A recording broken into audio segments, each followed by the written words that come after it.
Okay folks, welcome back to the channel, and apologies there hasn't been a video in a while. Just I've been extremely busy just in my personal life and also with work. So today I'm in Dublin. I'm in Glasnevin Cemetery, which is the national cemetery here in Ireland and also in Dublin. There are over 1.5 million people buried here. And so what we're going to do today is we're going to go around and we're going to have a look at some of like the top 10 graves. There's a lot of politicians, there's a lot of actors, there's a lot of musicians, poets, playwrights, famous people from Irish history which are buried here in this metropolis of the dead. So we'll walk around and we'll see what graves and what famous people we can find. So just in front of us here, folks, is the tomb of Daniel O'Connell, and you can see it's an absolutely massive monument, and his tomb is down below. You can actually purchase tickets to go in and visit the tomb. Now we're not going in today. So he led he led the fight for Catholic emancipation, and in 1833 there's another graveyard in the middle of the city called Golden Bridge, and he was one of the advocates that Catholics have their own burial grounds to be buried in. So a site was purchased in Golden Bridge, and then in 1837 land was purchased here at Glasnevin, and for it to be a Catholic graveyard. So as you can see, the man himself who fought for graveyard for Catholics is here himself. Okay, so we continue on and we'll see what other famous people we can find here.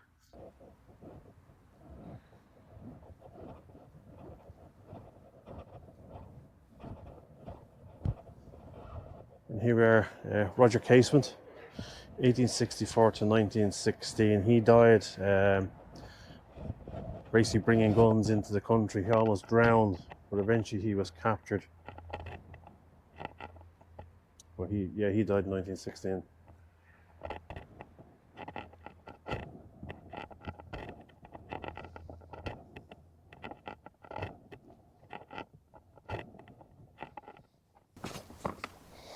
Okay, so this is the grave of O'Donovan Rossa, the famous Fenian leader. He died in 1915, and Pádraig Pearse gave basically a fiery oration here at his grave, which kind of fueled the fires of rebellion. And then probably less than a year later, in 1916, we had the uprising in Dublin. So that's his grave. So we'll see who else we can find here.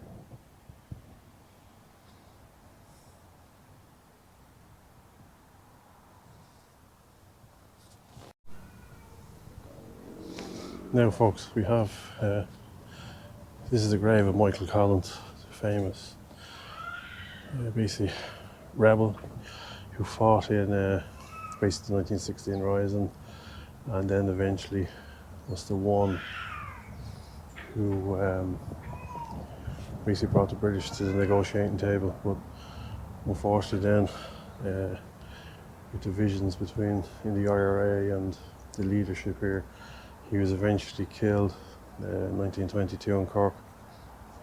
And apparently this is one of the most visited graves in the cemetery here.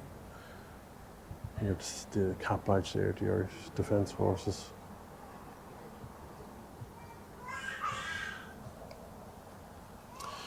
A few unhappy kids as well.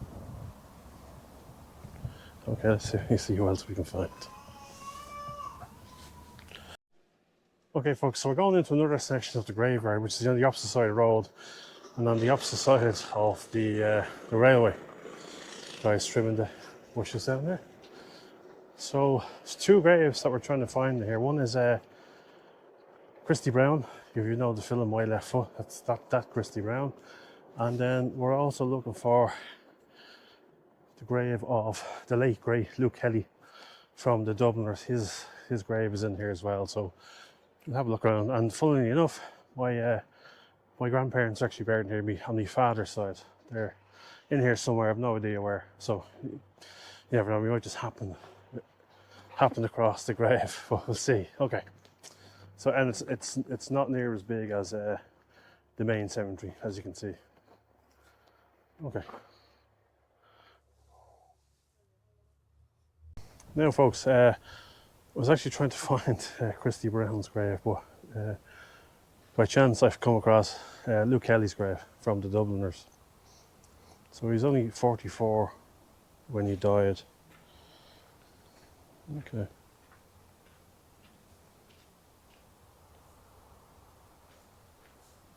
So, but I know Christy Brown's around here somewhere. We'll try and find them. Okay, so it's quite compact, this graveyard, and there's no actual walkways, so you kind of have to walk. Unfortunately, you have to walk on other people's graves. But anyway, we'll see what we can see. Okay, so we found Luke Kelly, but we didn't find Christy Brown. So unfortunately, something we searched for about half an hour, guys, just looking for his one alone. So we'll continue our journey. Name there, which is Kitty Kiernan Cronin. She was the basically the fiance of Michael Collins. So if you've watched the film Michael Collins with Liam Neeson, you know that Harry Boland, who was a friend of Michael Collins, they were both in love with Kitty Cronin, but obviously she loved Michael Collins. Yeah, so she was in love with Michael Collins, and that was probably part of the kind of the split between Harry Boland and Michael Collins. But obviously she also remarried. She married Major General Felix Cronin. Okay.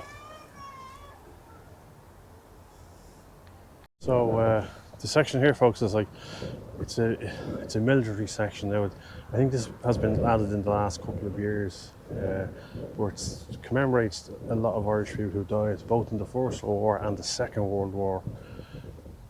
So it's quite nice when you have the different helmets here, and then you have other kind of like grave markers over there and the monument to those. So it's quite nice to see.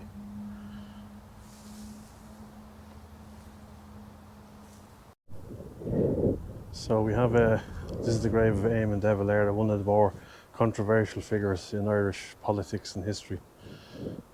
Once a friend of Michael Collins, and then soon an enemy of Michael Collins. So the whole de Valera clan are buried here.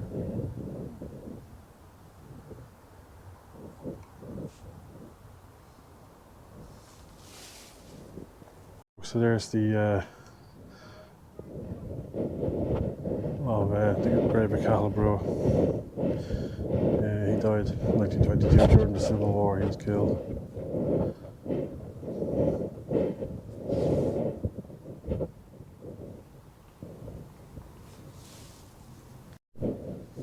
Okay, so this is the Republican plot in Glasnevin. So we have here, that's it, Constance Markievicz. That's her grave, and she was the first woman ever to be elected to Westminster as an MP, but she never took up her position as obviously because of protest.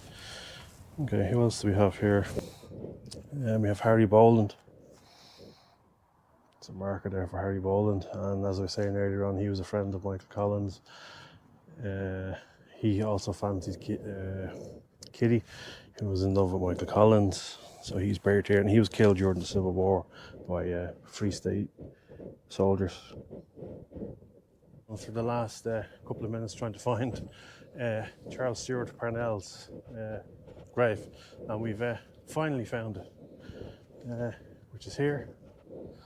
And basically it's just a big piece of granite that marks where he's actually buried. And for those who don't know, Charles Stewart Parnell is known as the uncrowned King of Ireland, and he's the leader of the Home Rule movement here in Ireland. Now there is a monument, if any of you know Dublin well, I'll even put up an image. There's the Parnell monument, an absolutely massive monument at the top of O'Connell Street in the city centre. So there we are, his name, just Parnell in the front, and that's it. So I was saying, yeah, I'll put up an image of the of the monument in case you've never seen it. Okay, let's. And then just in front there, guys, I don't know whether you can make it out in the camera, but we have Kevin Barry. He was age 18 and he was executed at Mountjoy Jail in 1920. And then the guy Thomas Trainer, 39, executed at Mountjoy Jail in April 1921. So a lot of history here, and it's, like it is a cemetery, but it's, it's full of Irish history. So it's definitely worth it. If you're ever in Dublin, come down and visit. And just over there, as you can see, basically the administration building. And there is a coffee shop there as well. So you can come in and have a cup of coffee. And there are tours. You can pay for tours if you brought around to all the graves, all the kind of well-known people. Now, we've only scratched the surface here today. We've seen a small handful of the tens of thousands of famous Irish people who are actors, writers, poets, playwrights, rebels, and anything else you can think of from Irish history are all here. So definitely worth a visit, even just to look at the amazing stonework that's here. So that's all I have for you today. Please don't forget to like, subscribe. Leave a comment down below. If there's anything you want to know about the cemetery, if I know, I'll tell you. If there's anywhere you think we should visit, please do let me know. And so I'll see you all soon. Take care.